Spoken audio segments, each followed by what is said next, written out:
오늘 저는 사도행전 2장 1절부터 13절의 말씀을 가지고 언어의 인사라는 제목을 통하여 하나님의 말씀을 증거하고자 합니다. 현재 전 세계는 글로벌하게 모두 엮여 있다고 합니다. 그래서 어느 한 곳이 막히게 되면 세계적인 공급망이 원활하지 않아 전 세계에 영향을 주게 됩니다.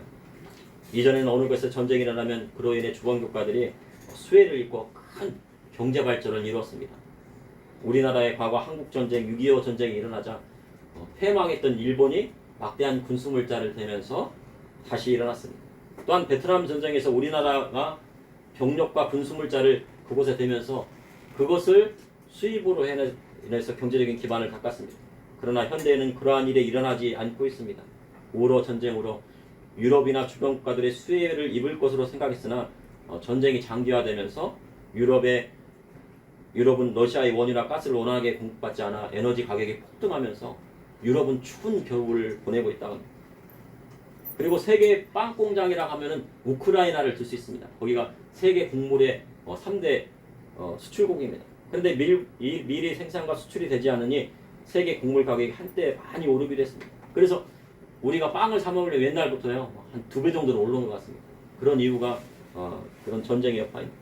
그리고 28 전쟁으로 하마스와 손을 잡은 후티 반군이 홍해의 민간 상소를 공격하면서 원래는 수에즈 운하로 가야 되는데 아프리카에 있는 희망봉이라는 데가 있습니다. 그러니까 아프리카를 쫙 돌아가지고 한참 돌아서 유럽에 가서 수출합니다. 그러니 물류 비용이 많이 들면서 인플레이션이 더 심해지는 것입니다. 물가값이 더 오릅니다.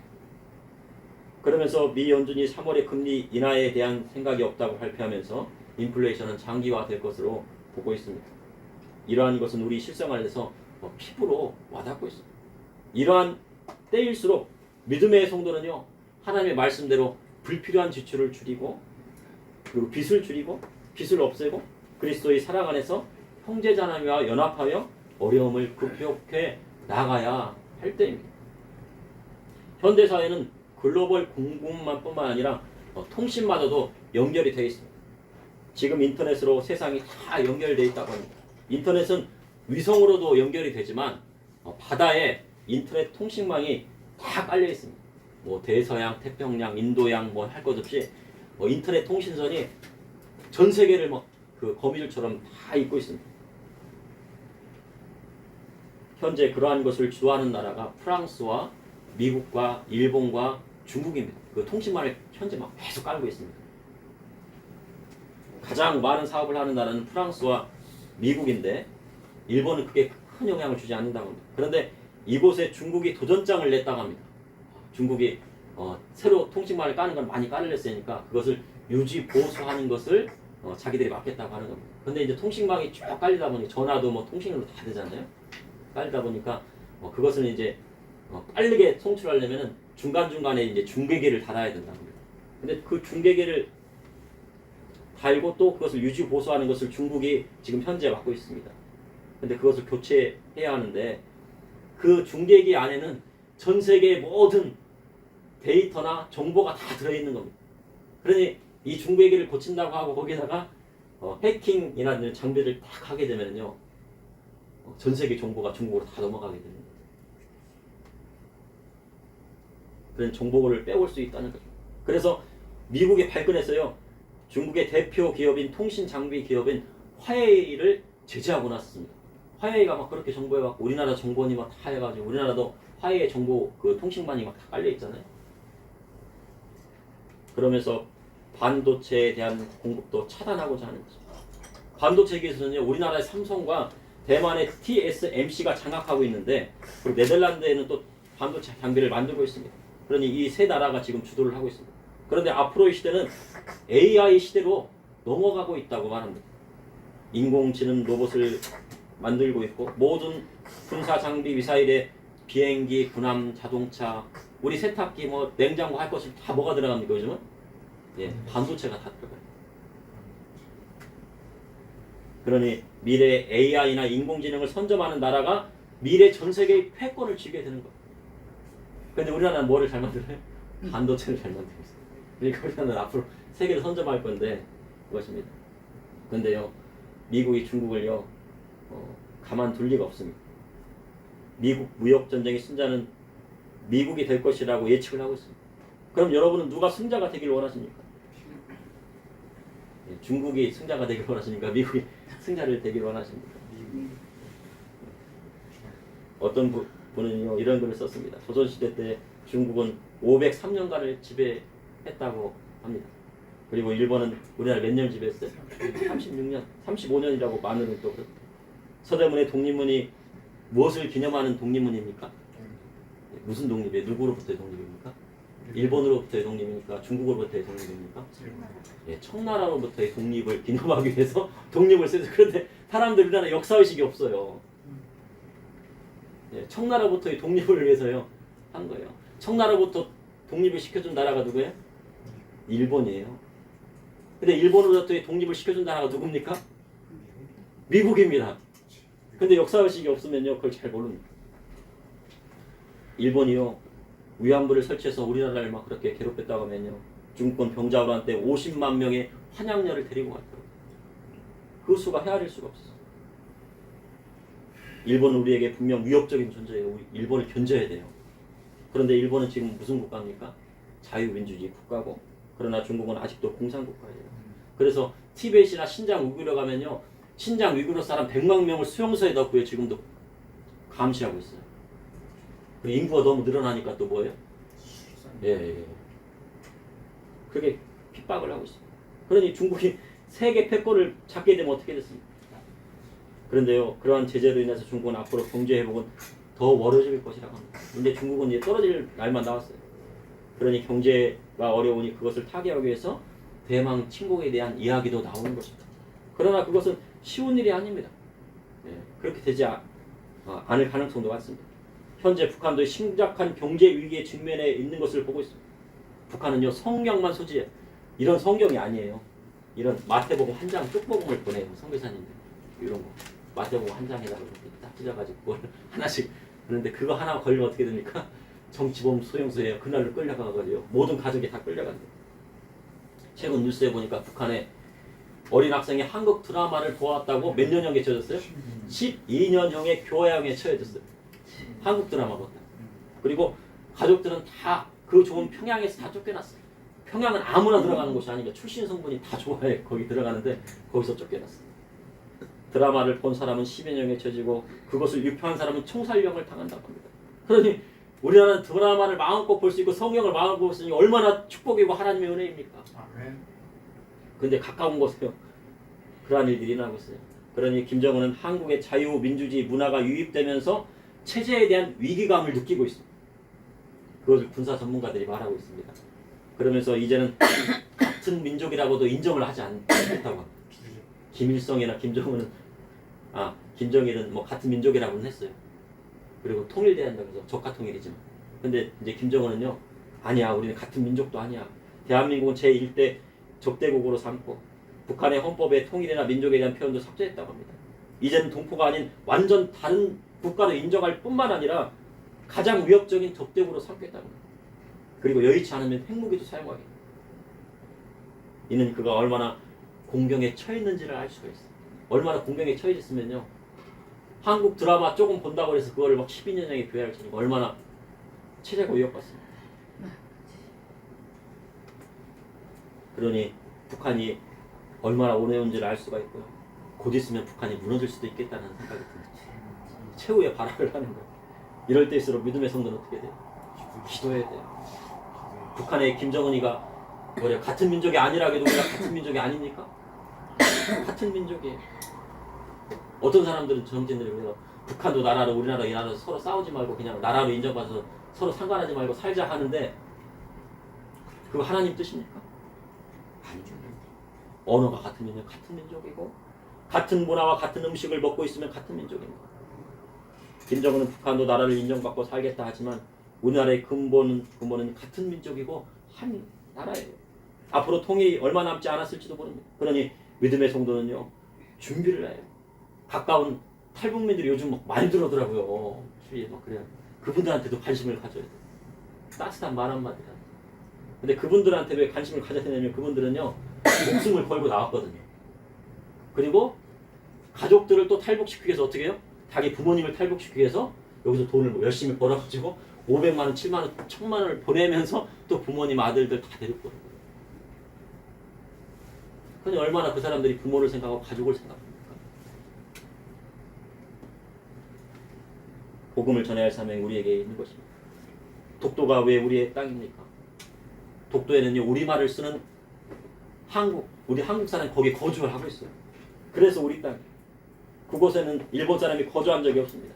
우리나라가 시료 지배하기 때문에 독도는 우리 땅인 것입니다. 아멘. 과거에 메가드 장군이 2차 세계대전에 승리하고요, 일본에 상륙했습니다. 그때 대부분의 땅이 누구의 땅입니까? 사무라이의 땅이고, 그곳에서 일본 사람들은요, 소장농으로 살고 있었어요. 그리고 고위 관료들은 다 어디에 있었어요? 도쿄, 수도에 다 있는 거예요. 그런데 메가드 장군이 딱 이제 승리를 하고요, 거기 가가지고 뭐를 했습니까? 땅들을요, 농사 짓는 사람들에게 그 소유권을 주었어요. 그러니까 소작인들한테 그 땅을 다 분배해 주니까 메가드 장군이 뭐 하는 거, 사람들이 뭐 환송을 한 거예요. 야, 관료들한테 안 주고. 메가드 장군은 무엇대로 그것을 행한 거예요? 일본에다가요? 하나님 말씀에, 구약 성경의 말씀대로, 하나님 말씀대로, 예수님 말씀대로 그것을 그 땅에 행한 거예요. 우리나라의 이승만 대통령도 마찬가지입니다. 8.15 광복이 되고 대한민국 건립이 되어서 토지개혁을 했습니다. 그래서 해방에 몰수한 일본인들의 땅과 농장을 그곳에서 실질적으로 농사 짓는 사람에게 다 놔주어졌습니다. 그것을 토지개혁을 했어요. 그러니 사람들이 어떻게 한 거예요?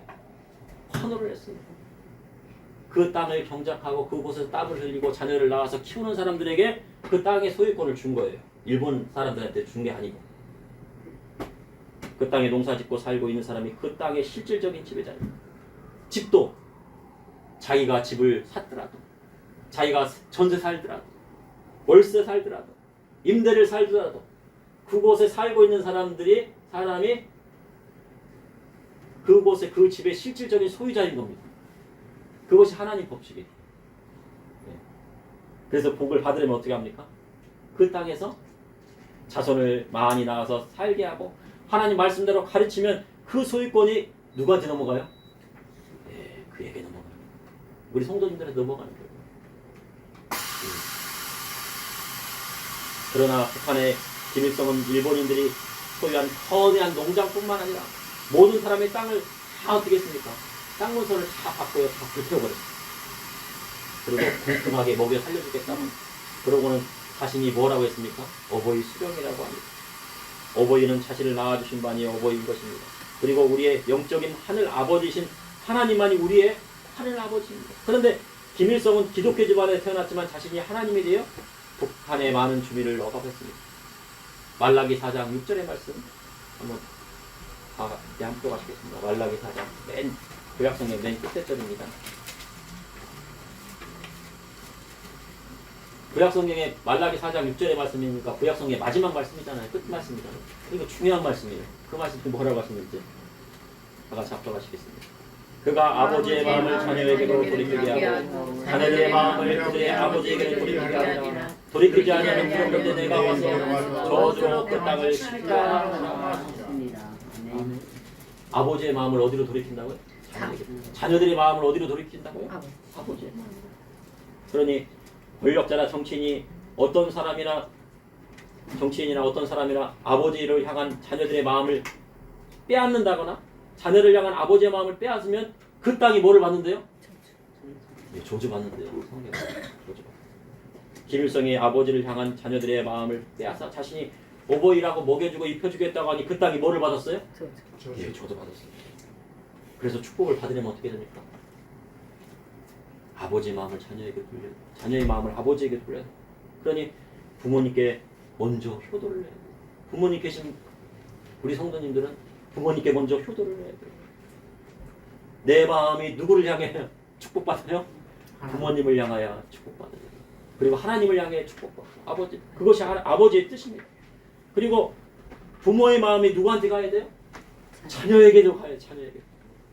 부모가 바람피고 간음을 행하여 가정을 깨뜨려 자녀에게 상처 주면 복을 받을 수가 없는 거예요. 그것이 복을 받을 수 없는 것입니다. 그런데 어떤 정치인은 어르신들의 지하철 무임승차를 폐지하자고 공약을 내셨다고 해요. 네. 보통 65세 이상이면 지하철이 무료잖아요. 근데 그걸 폐지한다고 막 말하는 사람이 있는 거예요. 그럼 되겠습니까? 안 되겠습니까? 그것은 잘못된 거예요. 성경에 어른을 공경하라 하셨어요. 어른을 공경하고 부모님 말씀을 잘 듣고 어르신들의 말씀을 잘 듣고 행하는 나라가 강대국이 되는 거지. 부모 공경하라고 부모님한테 용돈도 안 드리고 부모님한테 잘하지 않는 나라와 민족은요 잘 될 수가 없는 거예요. 그러한 정치인들은요 잘 될 수가 없는 거예요. 그런데 어떤 정치인은 우리 북한의 김일성과 김정은의 노력을 폄하하지 말라고 했다고 합니다. 직접 대놓고 했다고. 당의 유력한 사람은 그 마음속에 있는 것을 은연중에 언어로 표현하는 거죠. 독재국 북한은 무슨 국가예요? 독재국가예요. 북한은 독재국가이면서도 왕조국가나 다름이 없어요. 벌써 4대 세습을 준비하고 있습니다. 그래서 북한이 조선인민민주주의 공화국이라고 하는 것일지도 모릅니다. 조선과 같이 세습 정치를 하고 싶다고 합니다. 그러나 그 속에 많은 사람들이 억압을 받고 있어요. 누가복음 4장에요. 예수님께서 이 땅에 오신 이유가 무엇입니까? 주의 성령이 내게 임하셨으니 이는 가난한 자에게 복음을 전하게 하시려고 내게 기름을 부으시고 나를 보내사 포로된 자를 자유하게 눈먼 자를 다시 보게 함을 전파하며 눌린 자를 자유롭게 하고 주의 은혜의 해를 전파하게 하려 하심이라 하셨습니다. 주님이요 가난한 북한 주민들에게 복음이 전파되기를 원합니다. 탈북민들이 여기서 복음 듣고 가면 어디로 가요? 북한으로 다시 들어가서 복음 전하는 사람도 있어요. 그곳에 죽는 사람도 있어요. 포로된 북한 동포들에게 자유를 주시기 바랍니다. 그리스도의 복음을 알지 못하는 사람에게 복음이 들어가길 원하십니다. 한국 드라마 보아도 12년의 교양에 청하고 성경만 소지해야 돼요. 정치보험 소송대에 들어가고 사람들을요 자유롭게 하시길 원해요. 그에 비하면 우리가 얼마나 행복한 사람이지만 먹고 싶은 거 다 먹고 읽고 싶은 거 다 보고 보고 싶은 거 다 보고 우리는 전 세계에 있는 막 유럽이나 막 전 세계 소식을 다 들을 수 있잖아요. 근데 북한은 그런 통신망이 없어요.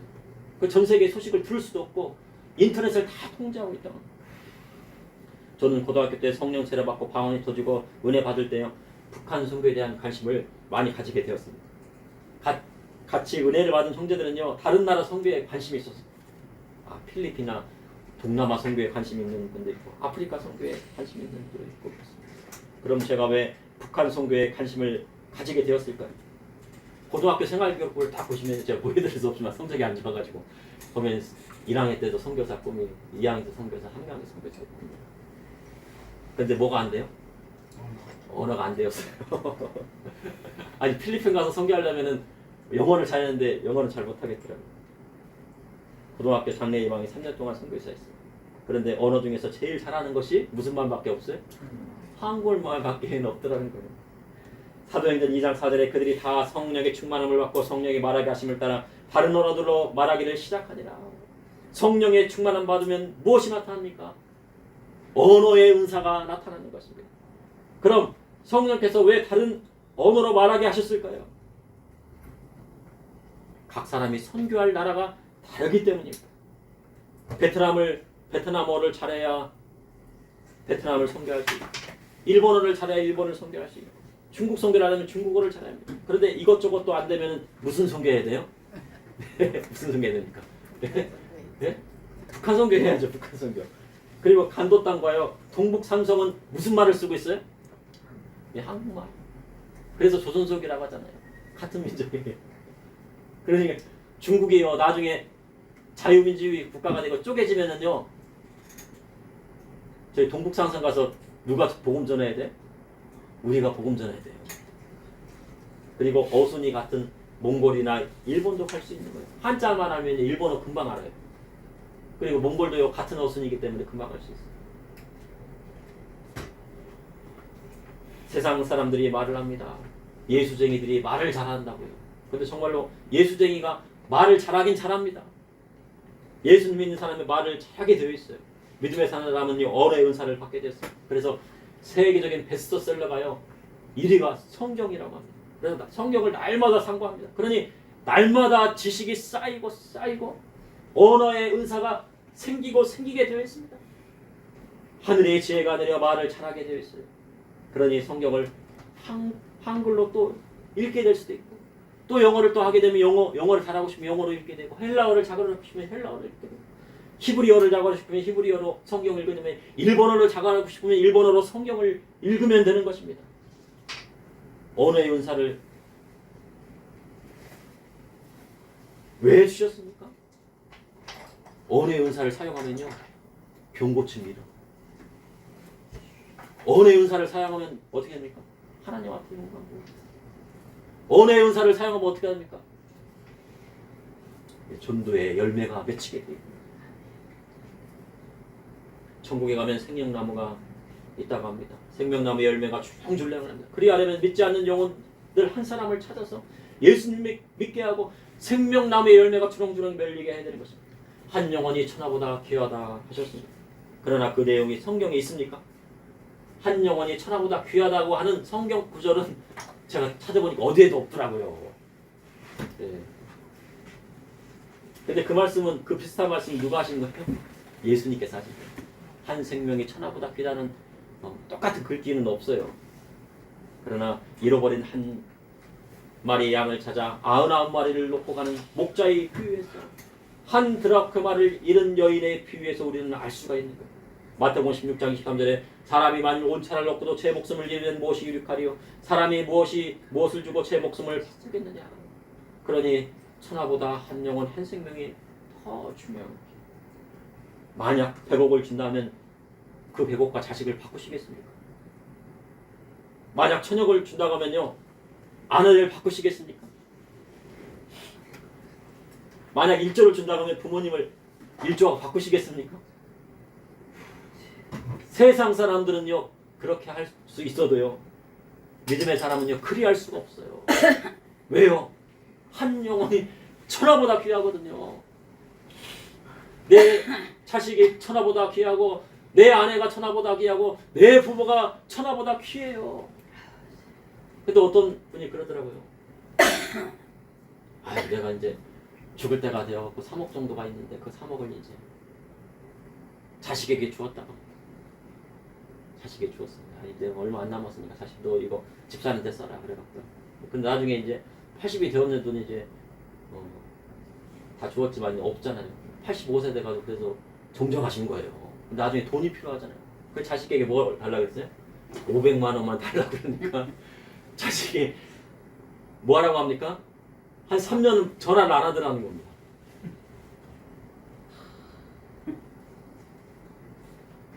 그럼 복 받을 수가 없는 거예요. 복 받을 수가 없어요.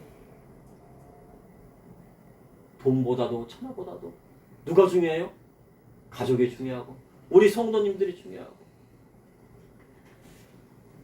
우리 천하보다도 우리 성도님들을 더 사랑하시고 하신 분이 바로 누구십니까? 우리 예수님이세요. 천하는 말세 때요, 어떻게 돼? 다 녹아내고 허물어지지만 우리 성도님들은 어떻게 해요? 영원한 천국에 있게 되고 새하늘과 새 땅, 거룩한 성 예루살렘, 새 예루살렘 성에 들어가게 되는 것입니다. 그럼 주님 말씀 따라 잃어버린 양을 찾아 나서려면 어떻게 해야 됩니까? 언어의 은사를 받아야 합니다. 2000년 전 오순절 날에 예루살렘 성에 소동이 일어났습니다. 그곳에 명절을 보내기 위해 천하 각국에서 경건한 유대인들이 예루살렘에 모여들었습니다. 경건한 유대인은 누구입니까? 하나님 말씀대로 살기를 원하는 유대인들이 모였다는 거예요. 레위기에 나도 거룩하니 너희도 거룩하라 하셨습니다. 말씀대로 살기를 원하는 유대인들이 십계명 말씀을 그대로 지키는 사람들이 그곳에 모였는데, 그때 120문도가 마가 다락방에서 제자들이 각각 자기 방언으로 말하는 것을 듣고 소동했습니다. 그 언어는 페르시아 지역에 있는 메데와 바사와 엘람의 언어도 있고, 지금의 이란 지역입니다. 그곳이. 그리고 메소포타미아 지금의 이라크 지역의 언어도 있었어요. 본도 갑바도니아 지금의 터키 지역에 있는 언어도 있었어요. 터키어예요. 우랄 알타이 어족이었겠죠. 애굽에 이집트어도 있고 구레네에 리비아어도 있습니다. 그뿐만 아니라 로마에 온 사람들은 무슨 언어로 들었겠습니까? 라틴어로 들은 거예요. 그리고 소아시아 사람들은 소아시아의 언어로 들었습니다. 그레네인은 그레네인의 말로, 아라비아인들은 아랍 말로 들었어요. 이것을 신학적으로 말해요. 표적 방언이라고. 프랑스어를 공부하지 않았는데 프랑스어로 들리는 거예요. 독일어를 공부하지 않았는데 독일어로 들리는 역사가 일어났습니다. 오순절 성령 강림 사건이 일어났습니다. 표적 방언과 은사 방언의 차이가 있어요. 그런데 은사 방언은 고린도전서 14장에 기록되어 있어요. 고린도 14장 2절에 방언을 많은 자는 사람에게 하지 아니하고 하나님께 하나니 이는 알아듣는 자가 없고 영으로 비밀을 말함이라. 은사 방언은 사람에게 하지 않고 하나님께 영적인 언어를 하는 것입니다. 언어의 은사를 받은 것. 그래서 은사 방언을 통역하면 그것이 바로 예언이 되게 되어서 교회의 덕을 세웁니다. 이처럼 표적 방언과 은사 방언은 언어의 은사입니다. 방언의 은사는 간절히 사모하는 자에게 주시는 것입니다. 그러니 믿음의 성도는 방언 받기를 간절히 사모하며 언어의 은사를 받게 되는 것입니다. 근데 우리 성도님은 다 방언의 은사를 다 받으신 것. 이거 얼마나 충만하세요. 근데 그 언어의 은사를 어떻게 합니까? 사용해야 돼요. 그럼 언어의 은사를 주신 이유가 무엇입니까? 주의 복음을 증거하기 위해서인 것입니다. 오순절 성령 사건이 일어날 때 각처에 모여든 구약 성경에 기록된 말씀대로 살기를 원하는 경건한 유대인들이 예루살렘에 몰렸습니다. 그들이 예수님의 제자인 120문도의 방언 소리를 듣고 놀랐습니다. 어떤 사람은요, 이 사람들이 갈릴리 사람이 아니냐, 어부 출신이지 아닙니다. 저 사람들 무식쟁이였는데 어부 출신도 공부를 했겠어 안 했겠어요. 그런데 이렇게 유창하게 말을 하니 놀란 것입니다.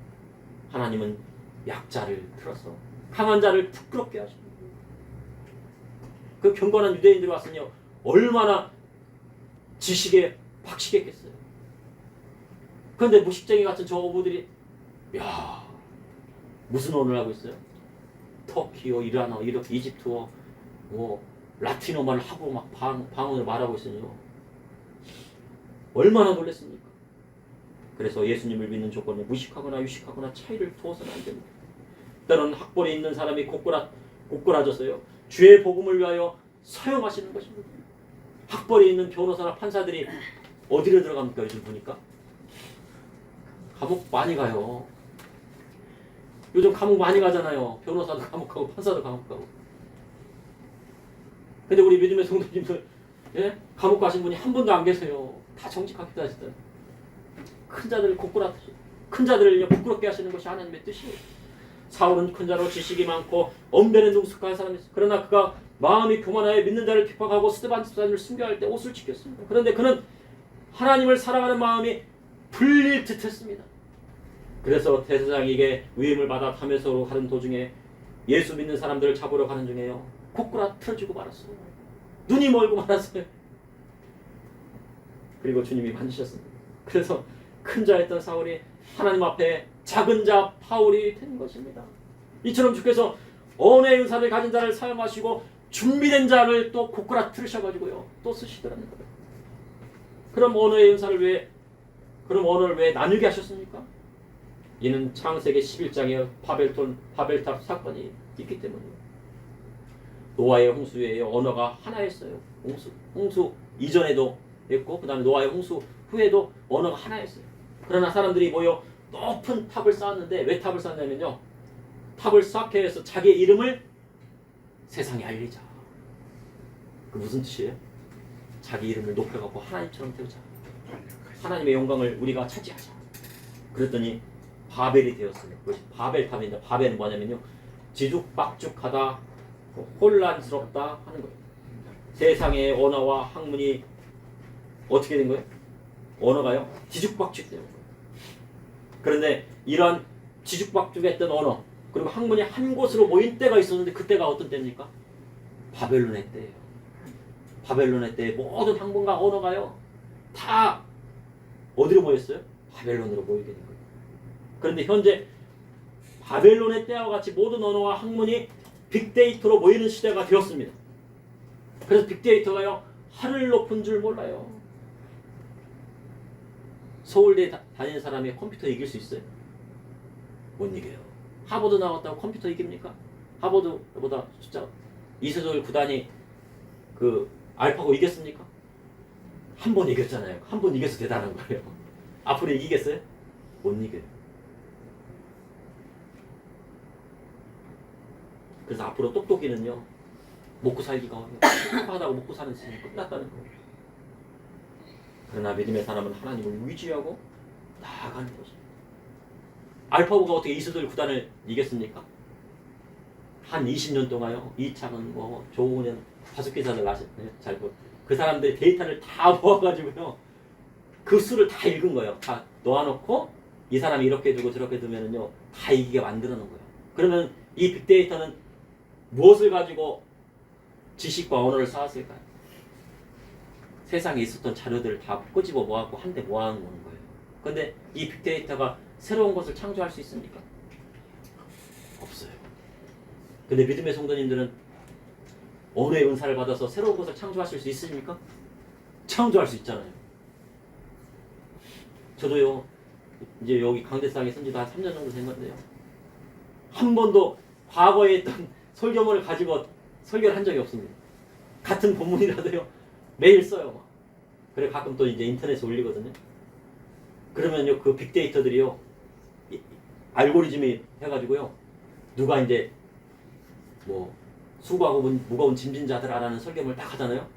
네이버에 치면은요, 제 설교가 딱 떠요. 설교문이 떠요. 왜냐면요, 모든 데이터들을 다 종합해가지고 그걸 추천해 주는 거예요. 그러나 빅데이터나 AI가 쓰는 설교문은 어떤 겁니까? 다른 사람들이 하는 생각들을 다 끄집어서 짜집게 해가지고 내는 논문이나 박사학위. 그렇지만 사람들은 어떻게 해요? 새로운 것을 날마다 쓸 수가 있는 거예요.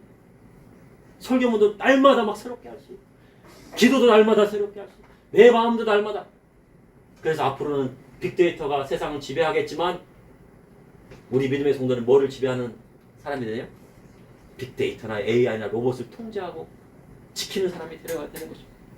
앞으로 삼성폰에서는 언어를 선택하면 다른 나라의 언어로 변화시켜주는 시스템이 설치가 된대요. 그래서 미국 사람과 통화하고 싶으면요, 영어로 딱 눌러. 그러면은 제가 한국말을 말하더라도 그 사람은 영어로 듣게 되는 거예요. 그런 시스템 벌써 만들어졌어요. 세상의 모든 지식에 AI가 통합하여 정보를 제공하는 시대가 됐습니다. 그러니 앞으로는 세상이 똑똑하다고 인정받는 시대가 아니에요. 영어 잘한다고 인정받는 시대가 아니에요. 그렇다고 영어 안 하면 안 돼요. 영어를 더 잘해야죠. 사람이 아무리 똑똑해도 컴퓨터나 AI만큼 똑똑한 사람이 없습니다. 그러나 AI가 똑똑해도 기존의 자료를 모아서 사용합니다. 그러니 믿음의 성도는 창조적인 생각, 창조적인 언어의 은사로 수많은 데이터를 창조하게 될 것입니다. 글로벌 시대에는 전문가들이 AI를 지배하고 인공지능 로봇을 지배하는 나라가 세계의 패권을 거머쥐게 되어 있습니다. 그러니 힘든 일도 다 누가 해요? 로봇이 지배하니까요. 저기 그 프랜차이즈 식당 가보세요. 서빙 누가 하나? 반찬 그릇 누가 가져가나? 다 로봇이 하고 있잖아요. 서빙도 이제 다 로봇이 할 거예요. 그러니 미국이 반도체 전쟁에서 그 주도권을 누구한테 내릴 수가 없는 거예요? 중국에 내줬어요. 왜? 중국은 그런 주도권을 갖게 되면요, 안면 기술 통해 사람 통제하고 사람 관리하고 사람 산화 제한하고 미국으로 막 그 사람들 가둬놓고요. 그런데 쓰다는 말이에요. 미국도 어떻게 될지는 모릅니다. 그러니 앞으로 어떤 사람이 권력을 잡느냐에 따라 세상이 달라집니다. 그러니 세상 법과 정치가 중요해지는 시대가 되었습니다.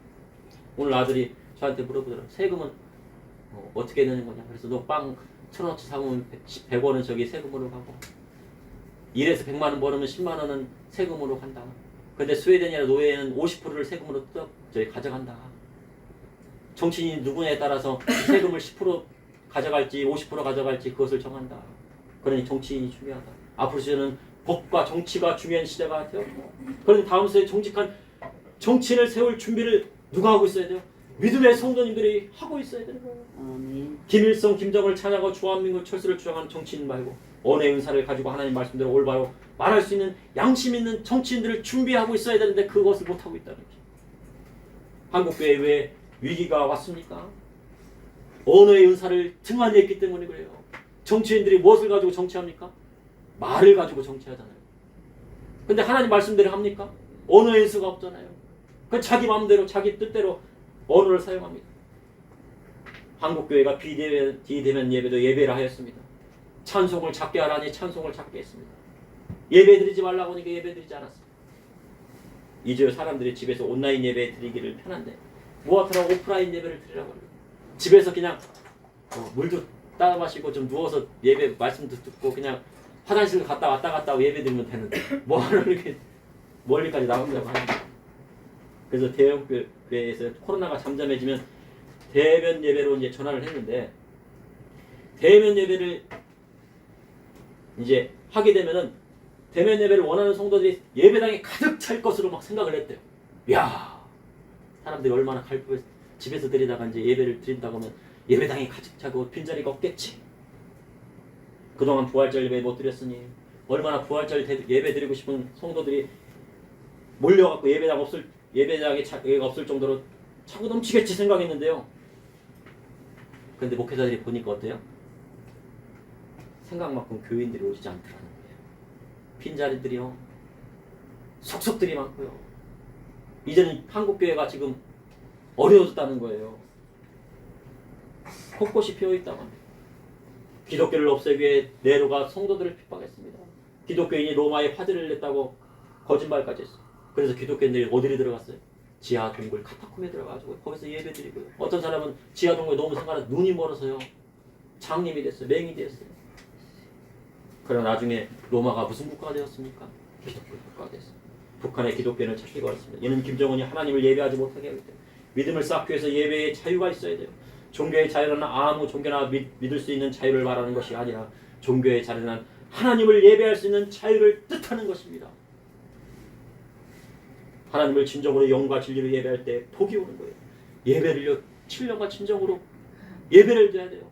우리 어린이 여러분들도, 어린이 여러분은 성도입니까? 성도가 아닙니까? 오늘 내가 물어봤어요.